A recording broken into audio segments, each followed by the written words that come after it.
Hello, here we are once again together in each other's company to contemplate another thought of the day. And where my mind has been going to of late is to the conversations I'm having with friends and family about how lockdown or coming out of lockdown is going to unfold. And what I'm noticing is the number of people who are acknowledging a sense of anxiety around that.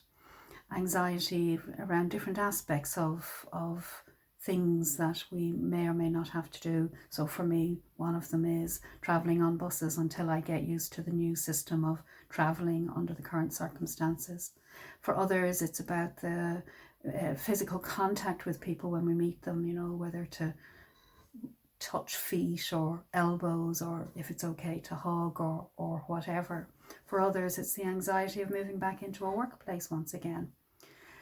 So anxiety is manifesting in different ways for us, and that's a very natural part of being human. It's an instinctive part of us to want to protect this sense of self, this body, and to try and stay as healthy and safe as we possibly can. And I'm reassured by the fact that the Buddha too felt fear and anxiety and dread and all of the emotions that we experience. He experienced all of them before enlightenment.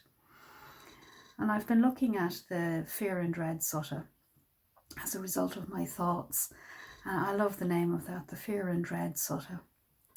And in this sutta, in this story, in this teaching, what the Buddha is saying is that he did experience fear and dread, particularly when at night he would be moving out into the forest, into the jungle, visiting the various shrines that would be scattered all over India. Some of them apparently can be quite scary places.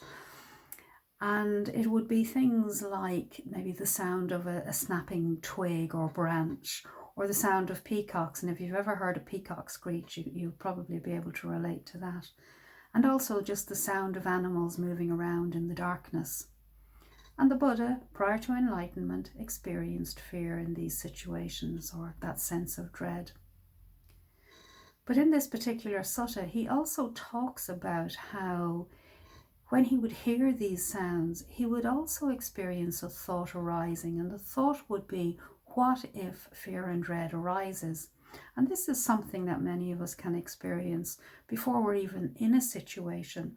We're already anticipating that it might be a fearful situation and that we might feel afraid in that particular set of circumstances.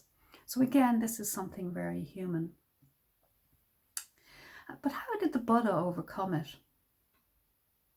Well, what he thought was that whatever state he was in, so whether he was walking or sitting or lying or whatever he was doing, and in that moment of doing whatever he was doing, fear and dread arose, that he would stay doing what he was doing, and he would subdue fear and dread. He would subdue the emotional experience that was arising.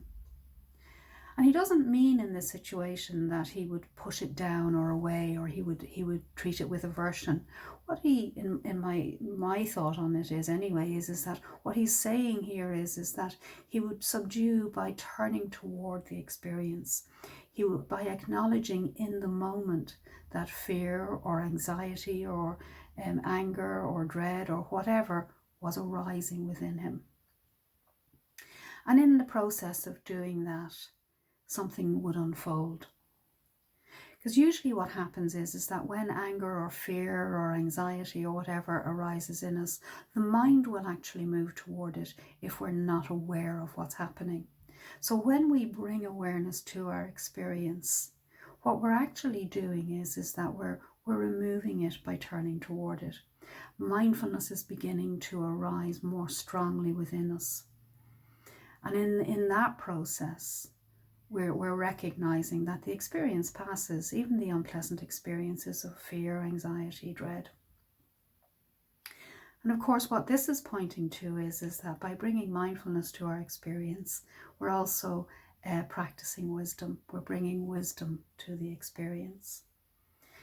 The Buddha goes on to say that when he subdued fear and dread, the mind calmed. He moved into the bliss states, the jhanic states. And really what he's pointing to in this is that by turning toward our experience, we can actually move toward enlightenment.